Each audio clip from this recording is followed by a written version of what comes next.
औज़ुबिल्लाहिमिनश्शैतानिर्रजीम बिस्मिल्लाहिर्रहमानिर्रहीम। मैं राशिद मीर आपके चैनल इदनान मीर एक्सक्लूसिव के साथ आपकी खिदमत में हाज़िर हूँ। आज इंसानी हकूक़ का आलमी दिन मनाया जा रहा है और आज के दिन बरतानिया ने राव अनवार को ब्लैक लिस्ट कर दिया है। और राव अनवार जो हैं वो पाकिस्तान के एक पुलिस ऑफिसर थे। उन्हें क्यों आज के रोज़ ब्लैक लिस्ट किया गया है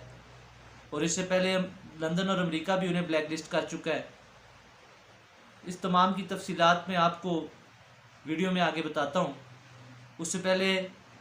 आप जो मेरा चैनल है उसको सब्सक्राइब करें, लाइक करें, उस पर कमेंट करें और मुझे अपनी जो आपकी आरा है उससे ज़रूर आगाह करें और मुझे बताएं कि आपको मेरी वीडियोस कैसी लग रही हैं। ताज़ा तरीन इतलात के मुताबिक बरतानिया ने आज राव अनवार को ब्लैक लिस्ट कर दिया है और साथ उन्होंने ये बयानिया जारी किया है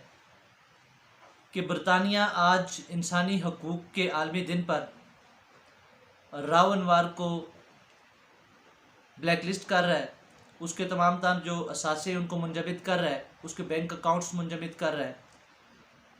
और साथ में ये भी उन्होंने कहा है कि बरतानिया जो लोग इंसानी हकूक़ की तज़लील करते हैं, जो इंसानियत की तज़लील करते हैं, उनको अपनी सरज़मीन पर आने की कभी भी इजाज़त नहीं देगा। अब थोड़ा सा राव अनवार के बारे में आपको बताता चलूँ मैं कि राव अनवार 1982 में एज ASI कराची पुलिस में भर्ती हुए और इससे पहले वो एज ए क्लर्क काम कर रहे थे। जब कराची का अमन अमान बहाल करने के लिए 1992 से 1999 तक एक ज़बरदस्त किस्म का ऑपरेशन लॉन्च किया गया और इसमें बहुत से लोग मारे गए, इसमें बहुत सी गिरफ्तारियां अमल में लाई गई और किसी हद तक कराची का जो अमन अमान है वो भी बहाल हुआ। इसमें राव अनवार का एक बड़ा ज़बरदस्त और कलीदी किरदार बताया जाता है और बड़े एफिशिएंट अफसर के तौर पर वो उभर कर सामने आए। मगर इसके बाद जब 2002 में मुशर्रफ की हुकूमत आई तो कराची में दोबारा MQM की हुकूमत आ गई और उन्हें जो है इस चार्ज से हटा दिया गया और वो कराची से बाहर किसी जगह पर पोस्ट कर दिया गया उन्हें।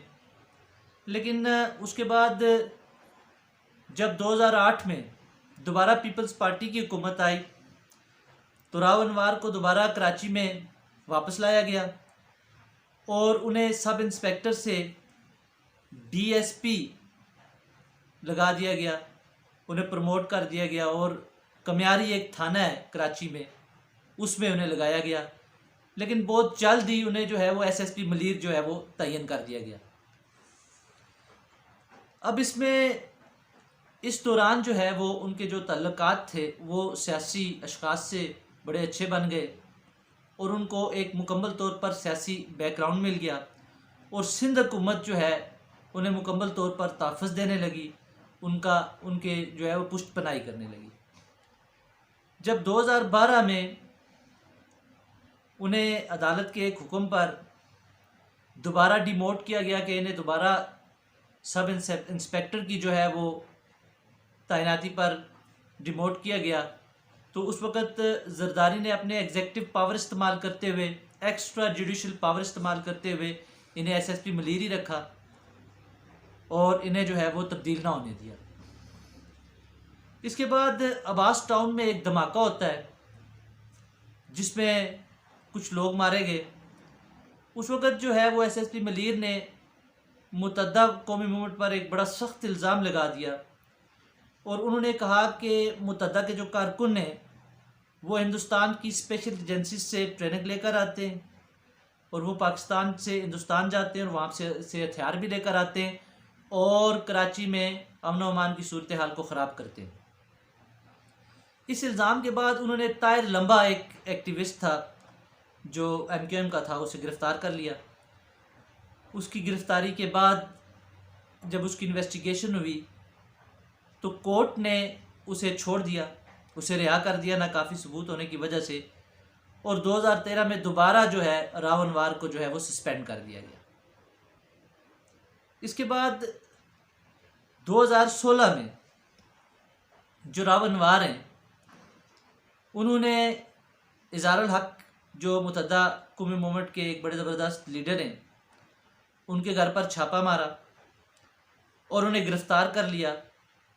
जिस पर उन्हें जो अपने आला अफसरान थे ना तो उनकी हिमायत हासिल थी और ना ही जो सिंध असम्बली के स्पीकर थे उनसे उन्होंने इजाज़त ली थी, और उनकी उन्होंने गिरफ़्तारी कर ली, जो बाद में रिहा हो गए। इस वक्त जो है रावणवार को बड़ा सख्त मज़म्मत का सामना करना पड़ा। आला अफसरान और सियासी अशख़ास की तरफ से उनकी जो है वो लान तान की गई और उन्हें बताया गया कि वो अपने इख्तियारात में रहें, एक्स्ट्रा पावर्स का इस्तेमाल ना करें। लेकिन उसके बाद 2018 में लतीफ़ शाह टाउन में एक ऑपरेशन हुआ जिसमें नकीबुल्लाह मसूद को उनके 3 साथियों के समेत कत्ल कर दिया गया, और रावणवार को इनकाउंटर स्पेशलिस्ट भी कहा जाता था, और उन पर 444 लोगों के कत्ल का इल्ज़ाम था और इनकाउंटर का इल्ज़ाम था। तो इस पर जो है वो नकीबुल्लाह मसूद का जो कबीला था उसने बड़ा ज़बरदस्त एहतजाज किया, लोग सड़कों पर निकल आए। तो एक आला सतह कमेटी बनी महकमे के अंदर जिसने इन्वेस्टिगेशन शुरू की। जब पहली मरतबा रावणवार जो है इस कमेटी के सामने पेश हुए तो उनका मौक़िफ़ ये था कि वो इस ऑपरेशन में जो थे वो शामिल नहीं थे जब ये ऑपरेशन हुआ, और तहकीकात के मुताबिक जो नकीबुल्लाह मसूद थे वो बेगुनाह थे, उन्हें बिला वजह कत्ल किया गया था। अब इसके बाद जब दूसरी मरतबा कमेटी के सामने पेश होना था तो रावणवार जो है वो कमेटी के सामने पेश नहीं हुए और मफरूर हो गए। 2017 में जरदारी ने उन्हें बहादुर बच्चे का लक़ब भी दे दिया, और जरदारी ने उनके लिए, या सिंध हुकूमत ने, या जो बासर अशख़ास थे उन्होंने उनके लिए बड़ी सरतोड़ कोशिशें की, मगर नकीबुल्लाह मसूद का जो कबीला था वो ना झुका और डटा रहा, और नकीबुल्लाह मसूद ही से जो PTM है उसका भी आगाज़ हुआ और वो तंजीम भी बनी। जब इसके बाद बेनज़ीर भुट्टो इंटरनेशनल से रावणवार जो है वो मुल्क छोड़ने की कोशिश में पकड़ा गया तो अदालत ने ये हुक्म दिया कि एजेंसीज़ जो हैं वो इसकी तहकीकात करें, और जब एजेंसीज़ ने तहकीकात की तो उसकी जो मोबाइल की लोकेशन थी उससे ये पता चला कि जो रावणवार था वो ऑपरेशन के वक्त शाह लतीफ़ टाउन में मौजूद था, और जहाँ पर ये मर्डर हुए उस जगह पर जो अनवार थे वो उस वक़्त मौजूद थे। उसके बाद रावणवार जो हैं वो मफरूर रहे। मफरूरी के बाद जब रावणवार पकड़ा गए तो उन्हें अदालत के सामने पेश किया गया, तो अदालत ने उनके ख़िलाफ़ इन्वेस्टिगेशन का हुक्म दिया और बाकायदा प्रोसिक्यूशन शुरू हुई। साथ साथ आपको ये भी बताता चलूँ, जो PTM है, पख्तून तहफ़्फ़ुज़ मूवमेंट, इसका जो बनना था, उसकी जो वजूहात थे, जो मुहर्रिकात थे, वो भी नकीबुल्लाह मसूद का कत्ल था। लेकिन अब जो है PTM पाकिस्तान के इदारों के ख़िलाफ़, फ़ौज के ख़िलाफ़ और पाकिस्तान की सरज़मीन के ख़िलाफ़ बड़े सख्त अल्फाज बोलती है, पाकिस्तान के इदारों को गंदा करती है, मगर वो आजकल PDM के जलसों में बड़ी सरगर्म नज़र आ रही है। उनका उस वक़्त इल्ज़ाम था, क्योंकि जो नकीबुल्लाह मसूद थे उनका ताल्लुक़ ज़रदारी फैमिली से ज़्यादा होने की वजह से बताया जाता था कि उन्हें कत्ल किया गया है, और किसी माशके में उनको जिसकी वजह से उन्हें कत्ल किया गया था। तो इस वक्त जो है वो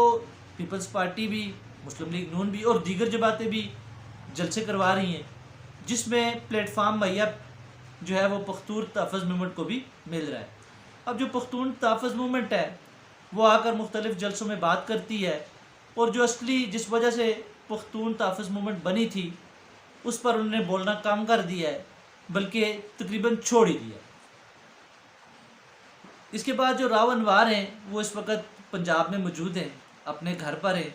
और उनके ख़िलाफ़ इन्वेस्टिगेशन जारी है। उन्हें थाने में या जेल में नहीं रखा गया,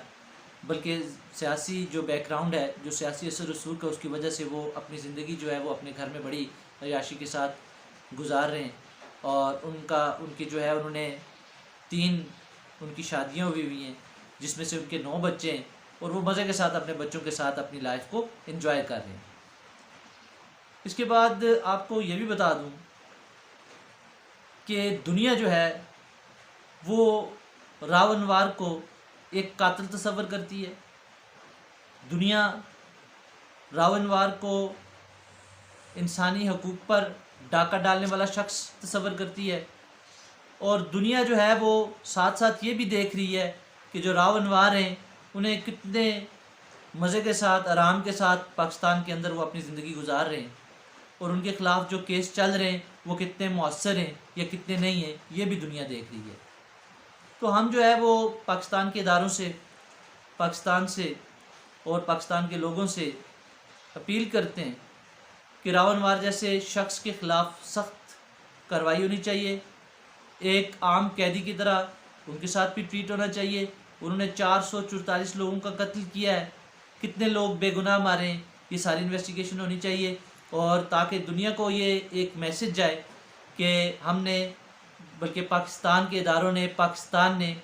एक दहशतगर्द को, एक कातिल को, एक जो पुलिस ऑफिसर था जो गलत काम कर रहा था, उसको किस तरह की सज़ा दी है और उसको किस तरह की सज़ा मिली है। इसके बाद मैं अब आपसे इजाज़त चाहूँगा। मेरी जो वीडियो है उसको सब्सक्राइब भी करें, लाइक भी करें, उस पर कमेंट्स भी करें। अल्लाह हाफ़िज़। अस्सलामु अलैकुम।